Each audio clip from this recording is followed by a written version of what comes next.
4వ తరగతి విద్యార్థులందరికీ శుభోదయం. మనం ఇప్పుడు ఆన్లైన్లో క్లాసెస్ చెప్పుకుంటున్నాం. అయితే మనకు తెలుగు సబ్జెక్టు కొంచెం అంతరాయం జరగడం అనేది జరిగింది. మధ్యలో కొన్ని రోజుల వరకు కూడా మీకు వీడియోస్ రాలేదు. అయితే ఇప్పటి నుండి ప్రతిరోజు కూడా వీడియోస్ మీకు వస్తూ ఉంటాయి. మనకు బేసిక్స్ అయిపోయినాయి. వర్ణమాల, గుణింతాలు, ఒత్తులు అవి అయిపోయినాయి. ఇప్పుడు మనకేం కావాలి అని అంటే బుక్లో ఉన్నటువంటి మీ టెక్స్ట్ బుక్, మీ తరగతికి సంబంధించినటువంటి బుక్లో ఉన్నటువంటి పాఠాలు మీకు జరగాలి. అయితే ఆ పాఠాలలో మీకు పాఠాలు అర్థం కావాలి అని అన్నా, తొందరగా మీరు నేర్చుకోవాలి అని అన్నా కూడా ఫస్ట్ మీరు చేయవలసిన పని బుక్స్ కొనుక్కోవాలి. పుస్తకాలు అందరూ కూడా తప్పకుండా కొనుక్కోవాలి. కొనుక్కుంటేనే ఈరోజు క్లాస్ విన్నప్పుడు మీరు బుక్ ఓపెన్ చేసి పెట్టి చూసుకుంటే మీకు ఏం జరుగుతుంది, ఏం చెప్తుండ్రు టీచర్, బుక్లో ఉంది ఏముంది, టీచర్ ఏం చెప్పారు అనేది మీకు అర్థమవుతుంది. అదేవిధంగా తెలుగుకు 2 లైన్స్ నోట్బుక్ ఈ విధంగా ఉండేటువంటి 2 లైన్స్ మీరు పోయిన సంవత్సరం 3వ తరగతిలో రాసి ఉన్నారు. తెలుగుకు ఏ నోట్బుక్ ఈ సంవత్సరం కూడా అదే ఉపయోగించండి.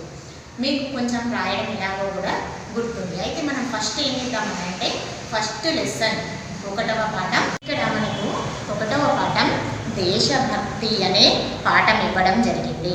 మీరు పుస్తకం తెరిచి చూసినట్టయితే ఇక్కడ మనకు ఈ చిత్రం, ఈ బొమ్మ మనకు కనబడుతుంది. ఇది చూడగానే ఇట్లాంటి బొమ్మ మీరు కనబడగానే, ఈ చిత్రం మీరు కనబడగానే ఏమని చెప్తారు?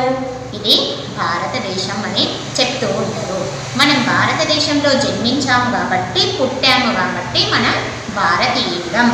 అయితే మనం మనల్ని పెంచి పెద్ద చేసినటువంటి తల్లిదండ్రులను ఏ విధంగా ప్రేమిస్తామో, ఏ విధంగా ఇష్టపడతామో, తర్వాత ఎప్పుడు కాదు తర్వాత వాళ్లకు సేవ చేయాల్సి వచ్చినప్పుడు మనకి ఏ విధంగా చిన్నప్పటి నుండి మనల్ని అన్నీ ఓడ్చుకొని ఏ విధంగా పెంచి పెద్ద చేశారో, పెద్దలైన తర్వాత వాళ్ళకు చేతగానే టైంలో కూడా మనం ఆ విధంగా వాళ్ళకు సేవ చేయాలి. అదేవిధంగా మనం పుట్టి పెరిగినటువంటి ఊరును కూడా ఎప్పుడు ఎక్కడికి వెళ్ళినా, ఏ ఉద్యోగం వచ్చినా, ఎంత పెద్ద వ్యాపారం చేసినా మనం ఎప్పుడు కూడా మన ఊరును మర్చిపోకూడదు. ఊరికి ఏ చిన్న సహాయం చేసినా కూడా మిమ్మల్ని ఎప్పుడూ గుర్తుపెట్టుకుంటూ ఉంటారు ఊరి ప్రజలందరూ. అయితే అదేవిధంగా మనం దేశం నందు కూడా భక్తిని కలిగి ఉండాలి. మన దేశం చాలా గొప్పనైనటువంటిది. మన దేశానికి అవసరమైన సేవ చేయడానికి మనం ఎప్పుడూ కూడా ముందుండాలి. అయితే దేశం పైన భక్తి కలిగి ఉండాలి అని చెప్పడానికి ఇక్కడ రాయప్రోలు సుబ్బారావు గారు ఈ చిన్న గేయాన్ని రాశారు.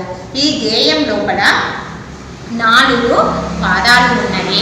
ఒక్కొక్క పాదంలో 4 లైన్లు ఇవ్వడం అనేది జరిగింది. అయితే మనకి ఇప్పుడే ప్రారంభం, ఇప్పుడే మనం మొదలు పెడుతున్నాము కాబట్టి మనం చిన్నగా నేర్చుకుంటాం. ఫస్ట్ ఈరోజు మనం 2 పాదాలు ఇక్కడ నేర్చుకొని ఇవి మీరు నోటికి వచ్చే విధంగా, బైహార్డ్ అయ్యే విధంగా మీరు చదువుకోవాలి. మనం తరగతిలో పోయినసారి చెప్పుకున్నాం చూడండి, పద్యాలు ఏ విధంగా చెప్పుకున్నాం, చిన్నగా చేసి ఈజీగా ఏ విధంగా చదువుకున్నామో అదే విధంగా మీరు వీటిని ఈజీగా చదువుకొని పెద్దగా అయిన తర్వాత కూడా ఇప్పటికీ కూడా మేము ఎప్పుడో నేర్చుకున్నటువంటి పాఠం ఇప్పటికీ కూడా ఈ పాఠాన్ని చూడగానే ఇది అని మాకు గుర్తు వస్తూ ఉంటుంది. ఆ విధంగా మీరు నేర్చుకోవాలి అని నేను కోరుకుంటున్నాను. రోజు కూడా చదవడం మాత్రం కంపల్సరీ చేయండి. ఏ రోజుకి ఆ రోజు చదువుకోండి. ఇక్కడ చూడండి, ఇక్కడ ఫస్ట్ పాదం నేను చెప్తున్నాను. ఏ దేశమేగినా ఎందుకాలీడినా, ఏ పీఠమెక్కినా ఎవ్వరెదురైనా, పొగడరాని తల్లి భూమి భారతిని, నిలుపరా నీ జాతి నిండు గౌరవము, లేదురా ఇటువంటి భూదేవి ఎందు, లేరురా మన వంటి పౌరులింకెందు, ఏ పూర్వ పుణ్యమో ఏ యోగ బలమో జనించినాడవి స్వర్గలోకమున. ఇవి 4 8 లైన్లు ఇక్కడ ఉన్నవి. ఫస్ట్ 4 మీరు నేర్చుకున్న తర్వాత సెకండ్ 4 నేర్చుకోండి. ఏమని అంటుండు ఇక్కడ, ఏ దేశం ఏగినా, ఏ దేశం ఏగినా అంటే ఏ దేశానికైనా వెళ్ళు, ఈ భూమిపైన ఉన్నటువంటి ఏ దేశానికైనా వెళ్ళు, అమెరికా వెళ్ళు, లండన్ వెళ్ళు, ఆస్ట్రేలియా వెళ్ళు, ఏ దేశానికైనా వెళ్ళు, ఎందు కాలిడినా, నువ్వు ఎక్కడ కాలు పెట్టినా, ఇడినా అంటే పెట్టినా, ఎక్కడ నువ్వు కాలు పెట్టినా కూడా, మన ఏ పీఠం ఎక్కినా, నువ్వు ఎంతటి అధికార హోదా, నువ్వు ఏ విధమైనటువంటి జాబ్ చేస్తున్నా, నీకు ఎంతటి అధికార ఐఏఎస్, ఐపీఎస్, లేకపోతే విదేశాలలో మంచి జాబ్స్ చేస్తున్నా కూడా, ఎవరెదురైనా, ఎంత పెద్దవాళ్ళు నీకు ఎదురు వచ్చినా కూడా, ఎవరు నిన్ను ఏమి అని అన్నా కూడా ఏమంటుండు, పొగడరా నీ తల్లి భూమి భారతిని, నీ తల్లి లాంటి భూమిని నువ్వు పొగుడు. ఏ దేశానికి వెళ్ళినా, ఎంత పెద్ద జాబ్ చేసినా కూడా నా భారతదేశం గ్రేట్, నేను భారతదేశంలో పుట్టినా, నేను భారతీయుణ్ణి అని చెప్పుకుంటూ ఉండు అని ఇక్కడ చెప్తూ ఉన్నాను.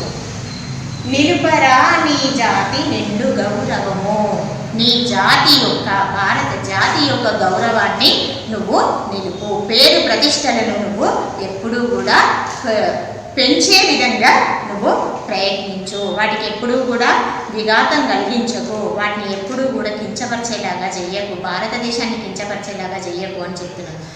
ఏ దేశానికి వెళ్ళినా కూడా నేను భారతీయుని అని గొప్పగా చెప్పుకోవాలి. ఎందుకంటే మన దేశం పూర్వకాలం నుంచి వస్తున్నటువంటి మన సంస్కృతి సంప్రదాయాలను అన్ని దేశాల వాళ్ళు కూడా అబ్బా భారతదేశం ఎంత గొప్పది అని అంటూ ఉన్నారు.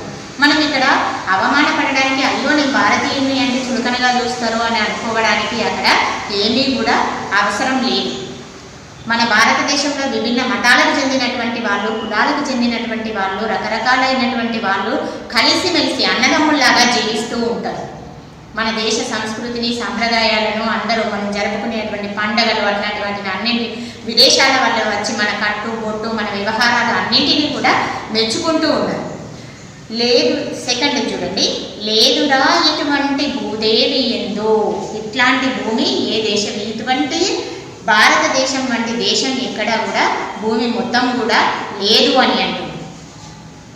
ఎందుకు అని అంటే అందరం కలిసిమెలిసి అన్నదమ్ముల్లాగా జీవిస్తూ ఉంటాం. కొన్ని కంట్రీలు చూడండి ముస్లిమ్స్ ఉంటారు, మొత్తం ముస్లిమ్సే ఉంటారు, కొన్ని క్రిస్టియన్స్ ఉంటూ ఉంటారు. కానీ మన భారతదేశంలో మాత్రం భిన్న మతాలకు, భిన్న కులాలకు, భిన్న మనస్తత్వాలకు చెందినటువంటి వాళ్ళు కలిసిమెలిసి అన్నదమ్ముల్లాగా జీవిస్తూ ఉంటారు. అన్ని పండుగలు, హిందువులకు సంబంధించిన పండుగలను, ముస్లింలకు సంబంధించినటువంటి పండుగలను, క్రైస్తవులకు సంబంధించినటువంటి పండుగలను అందరూ కూడా కలిసిమెలిసి జరుపుకుంటూ ఉంటారు. లేరురా మన వంటి పౌరులు ఇంకెందు, మనలాంటి పౌరులు ఎక్కడా కూడా లేరు అని చెప్తున్నారు. ఏ పూర్వ పుణ్యమో, ఏ యోగ బలమో, ఏ పూర్వం ఎప్పుడో చేసుకున్నటువంటి పుణ్యం వలన, మంచి వలన, ఎప్పుడో చేసినటువంటి యాగాల వలన, ఋషులు వీళ్ళంతా ఏం చేస్తారు, యాగాలు చేస్తూ ఉంటారు. రాజులు యాగాలు చేసిండ్రు అని మనకు చెప్తూ ఉంటారు. వాటి వలన మనకు ఆ పుణ్యం వలన మనం భారతదేశంలో, ఇంత మంచిదైనటువంటి భారతదేశంలో మనం